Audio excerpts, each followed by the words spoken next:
What is up, guys? Welcome back to the channel. My name is Trey Jones. Today we're going to be talking about 5 destructive anxiety habits. Go ahead and smash that like button down below if you're ready to kick anxiety in the butt. Leave me a comment down there. Today's question of the day: what is something that you love, something that you're passionate about, an interest or a hobby that you have given up because of anxiety? Okay, answer that question down below to earn a chance to get a shout out in tomorrow's video. I'll be picking 2. Today I have 2 shout outs for answering yesterday's question of the day. Jay Marin and Let's Just See with BB. Thank you so much for participating. It means more than you realize. It also means a lot to the audience because you answering these questions is going to help somebody else in the comment section either relate with you or learn something from you. So that's why I do it. It's an amazing opportunity to be involved, and you can get a cool little shout out. I think that's fun too. So guys, 5 destructive anxiety habits. All right, these are things that are going to hold you back and things that can make your anxiety much, much worse. Okay, it's very important to be on your A game when you're trying to recover. It's always important to try to have a positive mindset, mind frame, outlook. I know these things are easier said than done, but it's very, very important and crucial to your recovery. So the first thing that's going to hold you back, this is very, very destructive, physically and mentally, unhealthy coping mechanisms. Now, obviously, we have things like alcohol, drugs, tobacco, even something like caffeine can be an unhealthy coping mechanism. Maybe something that makes you feel good in the moment, but doesn't resolve your anxiety issues, okay? And I had quite a few of these. The first one was alcohol. This is something that I was doing before my anxiety started, but when my anxiety really took a hold of me, I found out that the alcohol was the only thing that numbed my pain initially, but the next day was a living hell. Okay, I'm talking about multiple panic attacks. It was an anxiety hangover, so I had the symptoms of anxiety, but also had the symptoms of a hangover all in one. Dehydration, chills, nausea, vomiting, pins and needles, numbness, everything that you can imagine, just magnified, all right?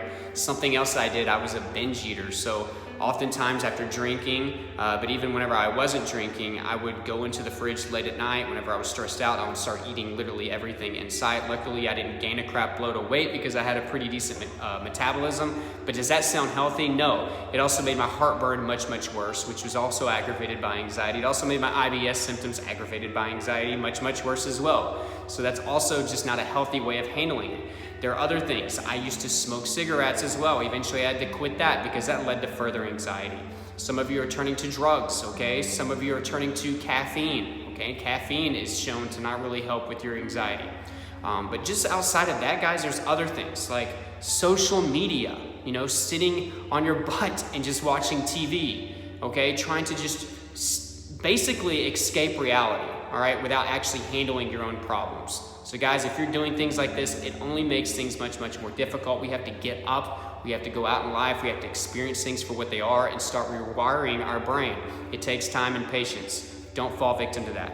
The next one, guys, is expecting anxiety to disappear. I was a victim to this for a very long time, or at least a victim to thinking this way. My anxiety came on very, very quickly. Okay, and before I really understood the process, understood that it was a sign that I needed to change something, that I needed to grow, okay, that I needed to handle adversity different, and I needed to understand that this was just a learned behavior, I thought it was going to randomly leave too. So every night I would go to sleep for probably the first 1.5 years or 2 years. I was just like, please let this just go away. Please let this go away. And I thought maybe it would.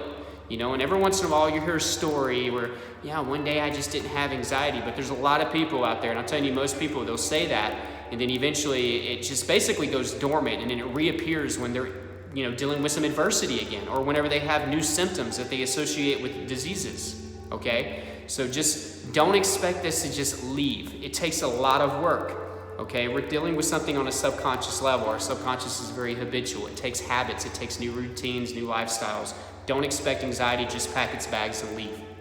The next one, guys, not seeking help. Something else I was victim to for a very, very long time. Okay, and I'm not saying that you just have to try to go find a therapist or a psychologist, but that is very, very important for your diagnosis, for medication purposes. Please do that, okay? There are good therapists out there. Sometimes it takes a little time to find the right one. There's also life coaching. That's something that I offer. But also, I'm talking about seeking help from family, okay? Support groups. Okay, if you're watching this video, I think that to some level that's seeking help, right? All right, but I want you to develop some personable relationships, in-person relationships. Open up to your family. Don't push them away like I did. Open up to your friends, all right? Don't be embarrassed and ashamed. okay? I'm not saying that all these people are gonna fully 100% understand you, all right? But you have to be a little bit vulnerable. You have to open up a little bit. Whenever you have some other people that actually understand what you're going through, it's a little bit better. You're not holding all that inside, okay? So not seeking help is a big mistake, especially guys, if you have some self-harm issues or you're thinking about taking your own life, please talk to a professional and also go take that suicide hotline seriously, all right? So the next one, guys, not having a new lifestyle or routine. So basically this kind of amounts to not being proactive, all right? That's how it starts. You gotta be proactive. You gotta go out and find some tips, some methods. I have tips down below in the description that I give in every single one of my videos. In my opinion, you put that all together, that's a lifestyle, that's a strategy, right? I also help people with strategy with my coaching. So if you're interested in that, my email is down below in the description and in the first pinned comment, we can get you going on that. But most people just keep doing the same thing each and every day, thinking that something different is gonna be, something different is gonna happen tomorrow. Like their anxiety is gonna just disappear. They think that they can keep eating bad, or that they can just neglect exercise if they have health anxiety. They think that they can just keep drinking. They think that they can just keep ignoring their sleep schedule, all right? No, these are things you have to change. Remember earlier I said anxiety can be a sign that we need to grow, okay? Well, there's probably something missing in your life. You're not happy on a subconscious level. There's something not sitting right with you, okay? So change that, explore that, look into that. It's not always super easy to find out your root cause, but something needs to change. But for sure, you need a routine, especially a morning routine and an evening routine. Guys, if you haven't seen my videos, the best nightly routine for anxiety and insomnia that'll help you get some better sleep at night, because you need that sleep. And I know it's tough, but if you do it the right way, you can get better sleep, I promise. And then you need a morning routine, something to get you up right in the morning, get you prepared for the day, to help you fight anxiety.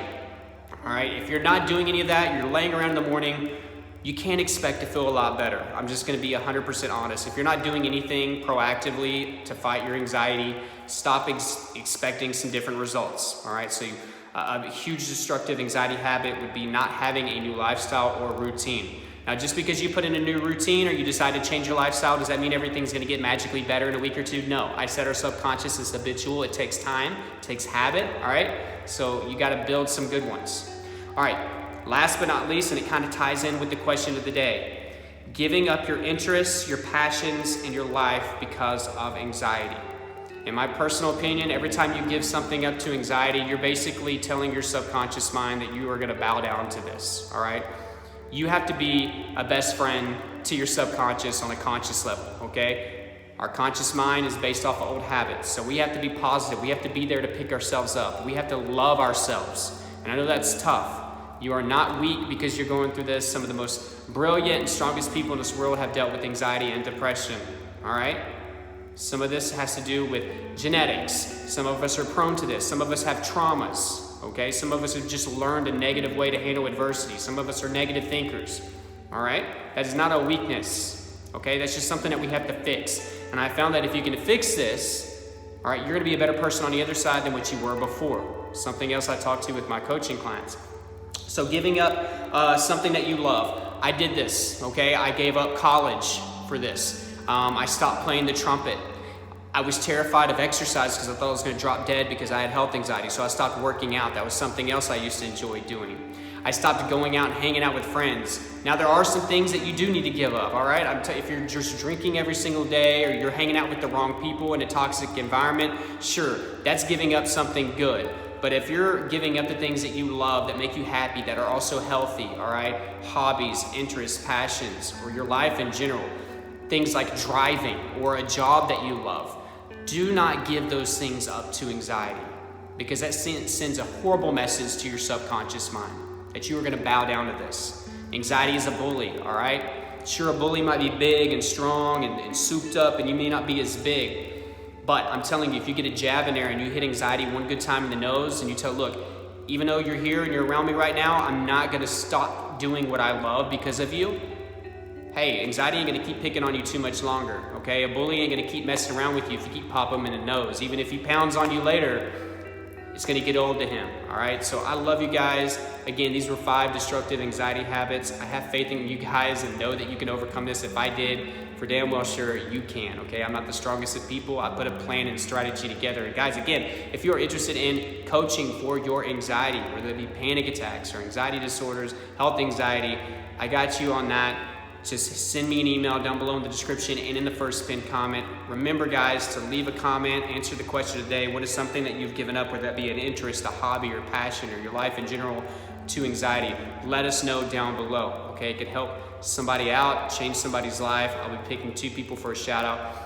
My tips are down below in the description, so if you haven't seen any tips for anxiety, that's a good place to start, all right?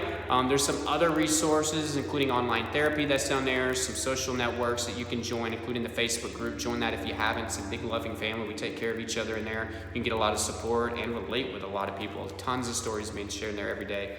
Guys, subscribe if you haven't. Hit that notification bell so you get updates when I put these videos out. Something I'm leaving out. Like this video if you got value. Again, please. All right, if you kicked anxiety in the butt, smash the like button.